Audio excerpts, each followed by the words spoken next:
Join the Wide Whale team May 9th at 3 p.m. Eastern for part one of our three-part virtual event series, Voice of the Resident, where we will look at the tour and move-in lifecycle stages. We've built a data set of 400,000 Google reviews from residents of hundreds of top multifamily groups, including the NMHC Top 50. Using AI and topic sentiment analysis, get a unique perspective on resident preferences.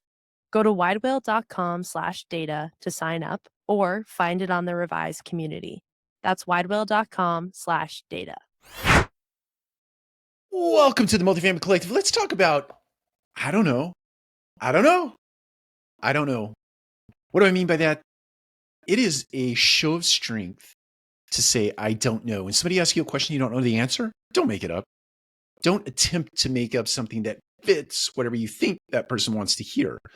If you don't know the answer, you don't have a pretty good basis for what might come out of your mouth, just say, I don't know. I will get back to you as soon as I possibly can, and then leave that room, leave that situation, leave that scenario, go get educated as it relates to the question that was asked you that you didn't know, and come back to that person, whether it be an email or it be in some other form or fashion. Call them on the phone. That's a novel thought. Pick up the phone, call them, tell them, hey, you asked me this question this morning, and I'd like to get back to you and close the loop on that particular thing. Here is the answer to the question. Here's what you should not do. Just don't do it. I learned many times over in my career. I wish I'd learned this lesson. I wish I just imbued it very early on in my career. But in an attempt to not look like I didn't know the answer, or at the risk of looking, dumb or stupid or whatever word you want to insert here, I would attempt to make up an answer that I thought was right, and or that I thought that person would want to hear. And it ended up inevitably every single time. It may not have happened in the moment, but it would always come back to haunt me in some way, shape, or form. The world has a funny way of doing that. You put it out there and it's misinformation. I don't really like that term because it gets misused a lot in politics and in media.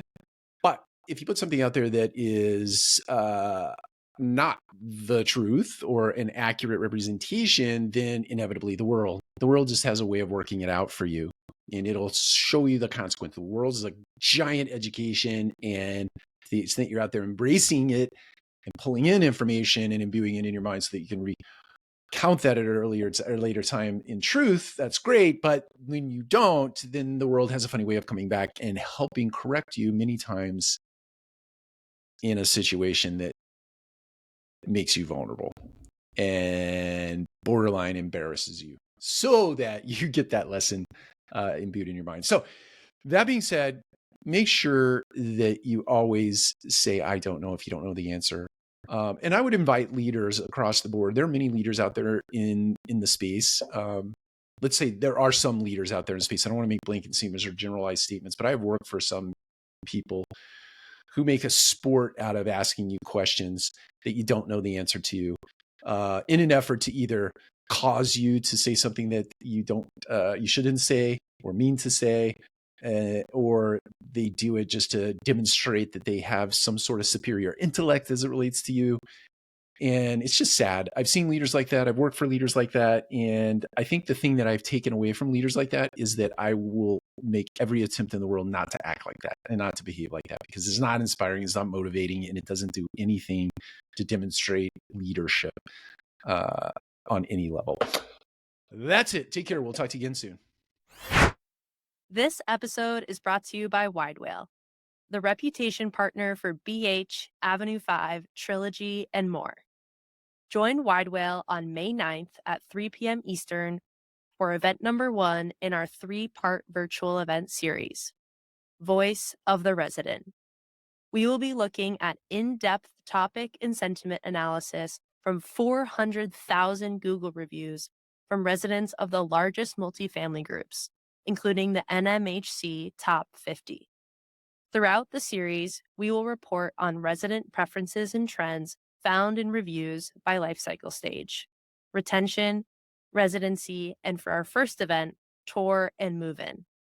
You'll leave with insights to optimize your operations, creating better resident experiences and driving better reviews. Put your dollars to work in the right places. Hear it directly from the source, the words of 400,000 residents. Go to widewhale.com/data to sign up or find it on the revised community in virtual events. Attend live or watch on demand. That's widewhale.com/data.